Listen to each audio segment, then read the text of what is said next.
But I simply take the one that means the attainment of nirvikalpa samadhi, samadhi meaning a difficult word again to translate, referring to a state of consciousness.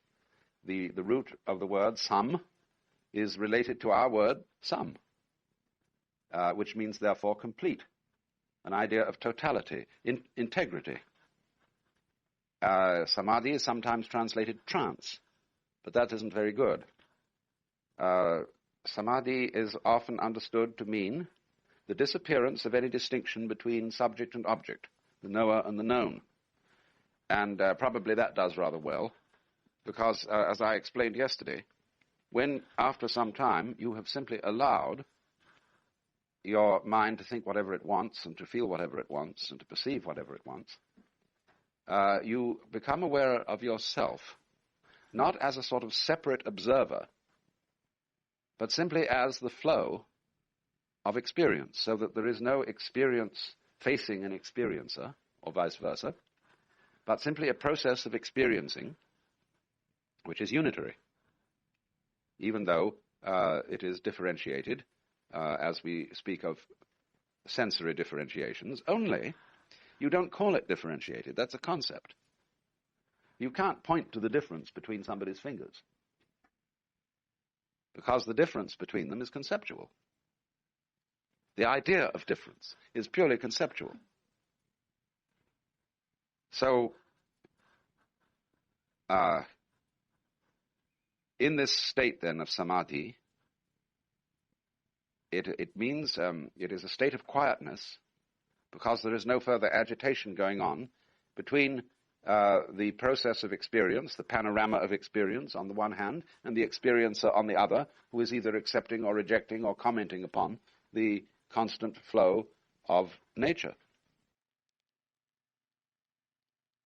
of the psychic world. So if you use things of this kind, you must be very careful indeed, because they are really nothing more than starters to get a person who is absolutely cannot understand what all this is about to take a peek into paradise, as it were, and see that there are more things in heaven and earth than are dreamed of in your philosophy.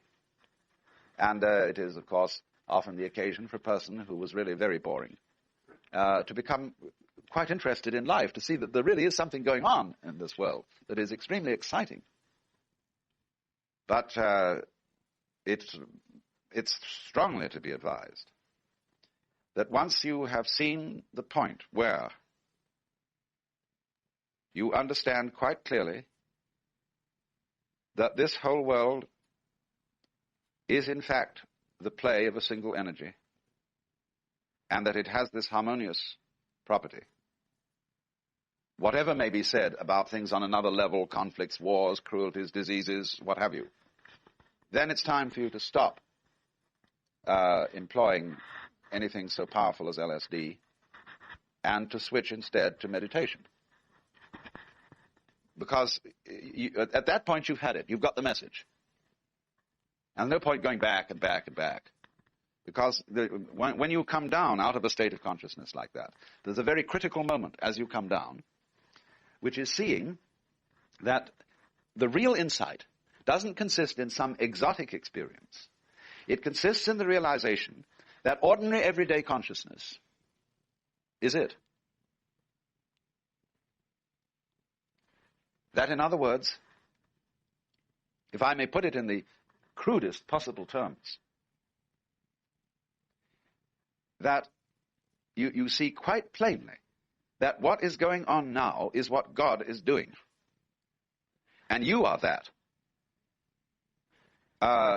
And just this so simple a matter as picking up the pipe and chewing it is a completely divine act. I don't even know why I use the word divine, but I do it in order somehow to call attention to something that people don't ordinarily seem to see.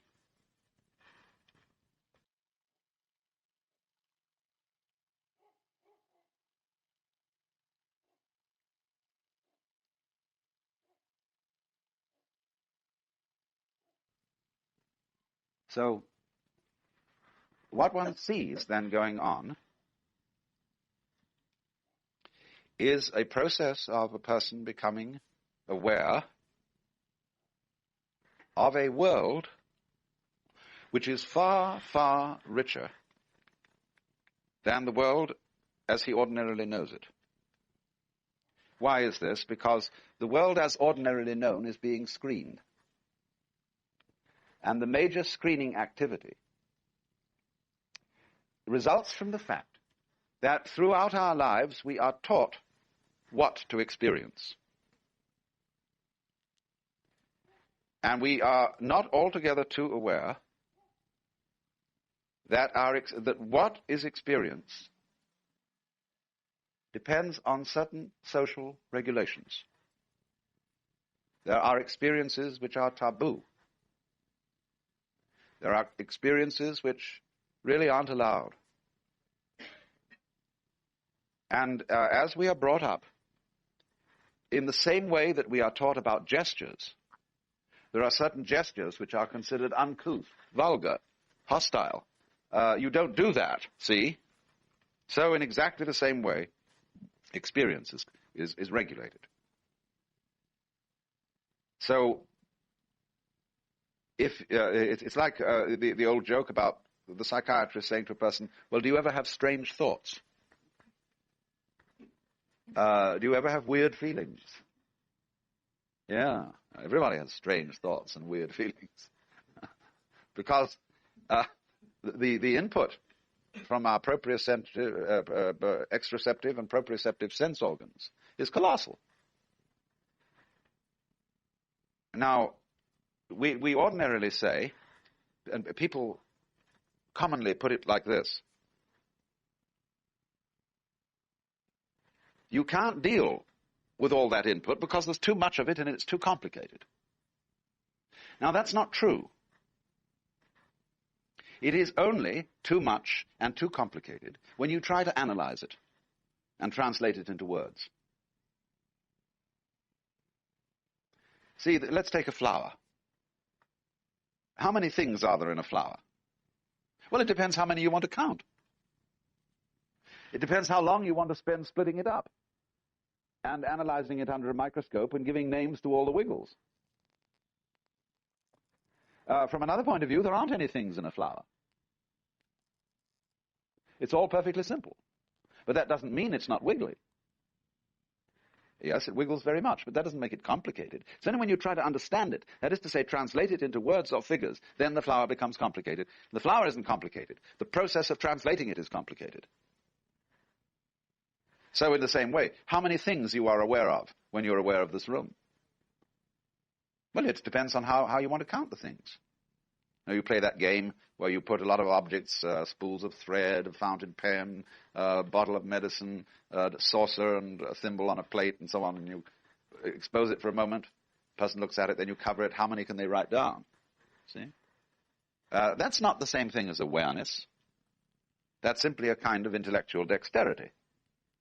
But vivid awareness is quite different from that. It isn't counting things at all.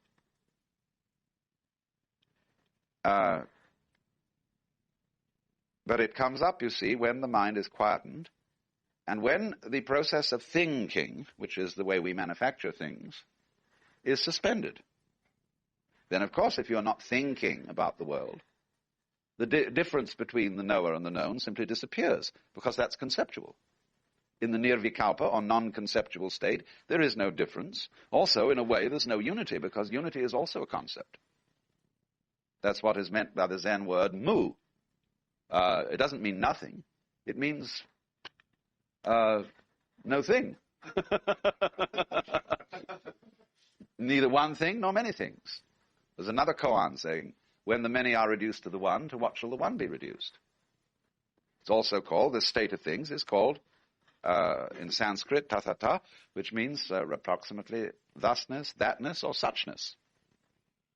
And that's something that comes out very powerfully in these states of consciousness. Now, I have to explain it if I can. It's very easy to understand and very difficult to explain. When a baby is first born, the first sound it makes is da. Da-da. And males and fathers in their vanity think it's saying daddy. Da-da. It is not saying daddy. It's saying that. Da. Looks at something. Da. See? So, the word ta-ta-ta in Sanskrit is really da-da-da. Like we had dada in Western art, with some kind of feeling after this. Now, what is suchness? Well, you could say it's just the way things are, but it's a little more than that. And let me try and illustrate it. When you talk to someone, they understand the meaning of what you say, and an interchange takes place. Now, I'm going to ask the question. The process of talking, making sounds that have a meaning, conveys information to someone else, or to yourself. The question is, what does it mean that we do that? Well, it doesn't mean anything. Why should it? Words have a meaning, but that doesn't. Because the whole process included words, but the process itself wasn't a word. It was a dance. See, look at nature. Why? You know, you hear all these trees reaching out and leaves absorbing things, and all the little creatures running around and breeding their families. And then they eventually disappear, just as a breath has to go out in order to come back in. And so they disappear into the soil. And then the new little generations of the same things, which is it's kind of, it does it all over again. It comes out, and they wiggle around, and they eat, and they breed their families. And so all this is going on. And when you look at it in that way, you're seeing it from the standpoint of suchness. It's the jazz. And you see everything's just like that. And the only thing happens is you sort of stop panicking about it. And so you would say, well, the whole thing doesn't have any meaning. In the West, that sounds like a put-down, because we say everything has to have meaning. You must do something meaningful. Why, of course we say that, because we are completely hypnotized with words. And so if you do something that has no meaning, people say you're crazy. That means you're not acting in accordance with the order of concepts.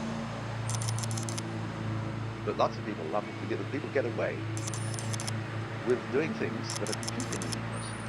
But they manage to give the impression that they're very important.